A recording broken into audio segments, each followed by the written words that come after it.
டே 3லயே ஜிம்முக்கு போகாம நான் வீடியோ போடுவேன்னு நினைக்கவே இல்ல. இன்னைக்கு மார்னிங் எனக்கு கொஞ்சம் வொர்க் இருக்கு. அதனால ஈவினிங் ஜிம்முக்கு போய்ப்பேன். ஸோ மார்னிங் எந்திரிச்ச உடனே மெடிடேஷன் பண்ணிட்டு, புக்லாம் படிச்சுட்டு, வழக்கம் போல சில வொர்க்ஸ்லாம் இருந்துச்சு. அதெல்லாம் முடிச்சுட்டு, மாடி தோட்டத்துக்கு டைரக்ட்டா தண்ணி ஊத்துறதுக்கு வந்துட்டேன்.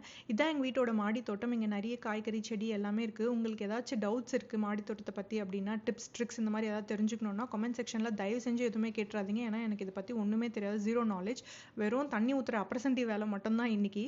ஆனா ஒரு 2, 3 காய்கறி மட்டும் காமிக்கிறேன். இது வந்து மொளகாப்பழம், தக்காளி பழம், அதுக்கப்புறம் காலிஃப்ளவர். நானே இன்னைக்கு தான் வந்து இது வளர்ந்துருக்கிறத பார்த்தேன். ரொம்ப அழகா இருந்துச்சு. பியூட்டிஃபுல்லா இருந்துச்சு பார்க்கறதுக்கு.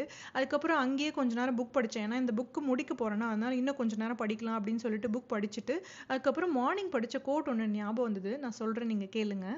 um, dare to explore your potential. So சில டைம்ஸ்ல தான் சில கோட்ஸ் வந்து ரொம்ப ஹார்டா ஹிட் ஆகும். ஸோ அந்த மாதிரி ஒரு கோட் தான் இது. ஆம், நீங்களும் உங்களுக்கு வந்து நீங்க படிச்சதுலயே வந்து லைஃப் சேஞ்சிங் கோட்னு ஒன்று இருக்கும்ல, அந்த கோட் என்னன்றது வந்து நீங்க கமெண்ட் செக்ஷன்ல கண்டிப்பா சொல்லுங்க. எனக்கு இன்னைக்கு பர்சனலா வந்து ரொம்ப மோட்டிவேஷனலா இருந்துச்சு. அதுக்கப்புறம் என்னோட பிரேக்ஃபாஸ்ட் சாப்பிட்டு ஒர்க் இருக்குன்னு சொன்னேன் இல்லையா, அதை பார்க்கறதுக்கு போயிட்டேன். அவ்வளோதான் இன்னைக்கு. நாளைக்கு மீட் பண்ணலாம். பாய்.